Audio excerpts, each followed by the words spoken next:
Ang top military commander ni Russian President Vladimir Putin ay 2 linggo na umanong nawawala ayon sa isang report ng mga opisyal ng Estados Unidos. Si General Alexander Dvornikov na inakusahan bilang isang war criminal ay namuno sa ginawang pagsalakay ng mga sundalo ni Putin sa Ukraine mula pa noong Abril, ngunit iniulat ng nasabing top military commander ay nawawala at sinabi ng ilang mga analista na siya ay posible umanong pinatalsik ng Russian President. Si General Dvornikov na pinaniniwalaan na tumulong din sa presidente ng Syria na si Bashar al-Assad sa paglason sa kanyang mga tao ay hinirang ni Vladimir Putin matapos na pilitan silang abandonahin ang kanilang bigong pagsalakay sa Kiev. Ngunit ang bagong Russian commander ay ilang linggo na umanong hindi mahagilap na naging dahilan naman upang tumaas ang ilang mga espekulasyon na si Dvornikov ay posibleng pinatalsik ni Vladimir Putin kasama ang iba pang mga commanders. Sinabi naman ng ilang mga Western officials na si Russian Admiral Igor Osipov, commander ng Black Sea Fleet, at si Lieutenant General Sergei Kissel, leader ng 1st Guards Tank Army ng Russia, ay sinibak din sa pwesto dahil sa mga kabiguan nilang magbigay ng magandang resulta sa digmaan.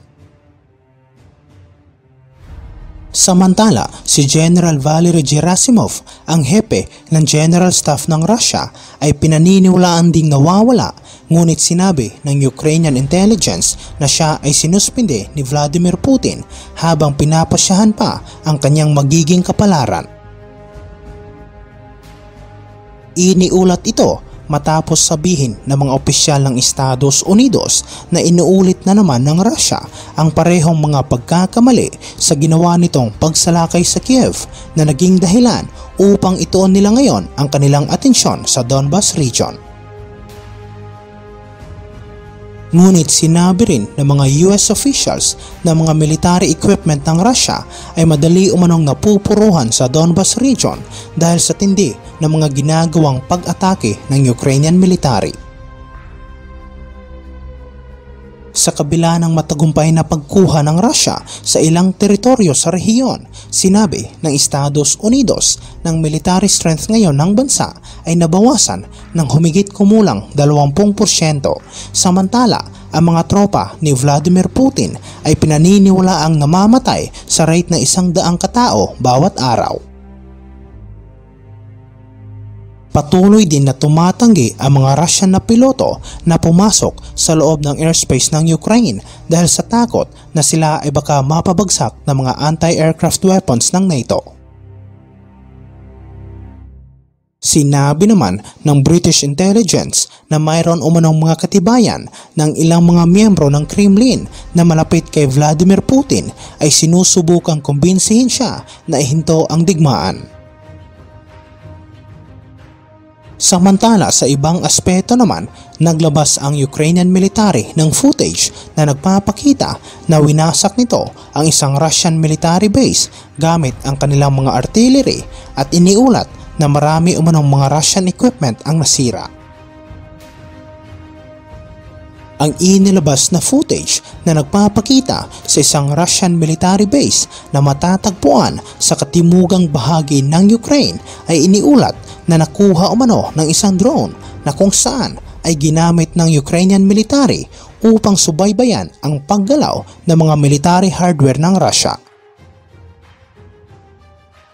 Sa video, itinuro ng Ukrainian Ministry of Defense ang isang malaking bilang ng mga Russian tanks, armored cars at supply trucks na tila nagtipon sa loob ng isang industrial complex.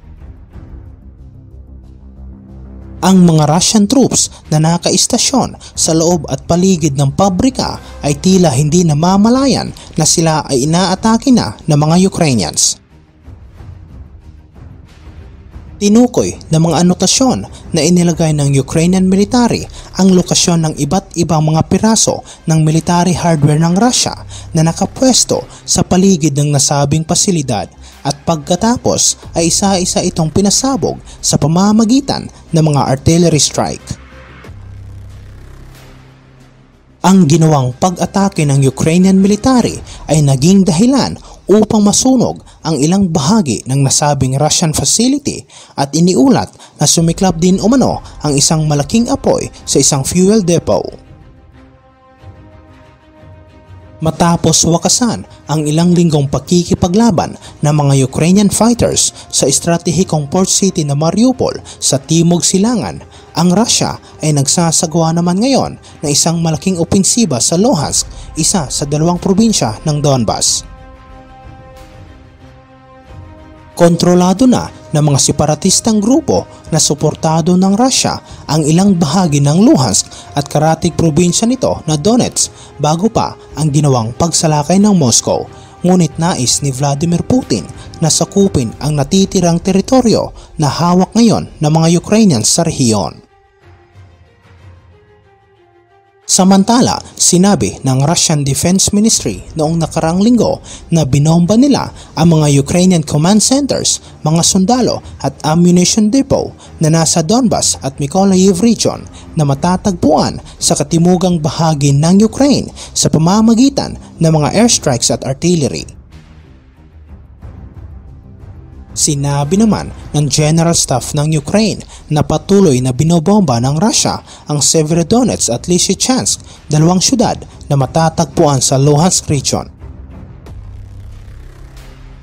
Ang pagtatapos ng labanan sa Mariupol, ang pinakamalaking syudad na nakuha ng Russia, ay nagbigay kay Vladimir Putin ng isang pambihirang tagumpay matapos ang iniulat na ilang serye ng pagkabigo sa halos 3 buwan na pakikipaglaban ng Russian military.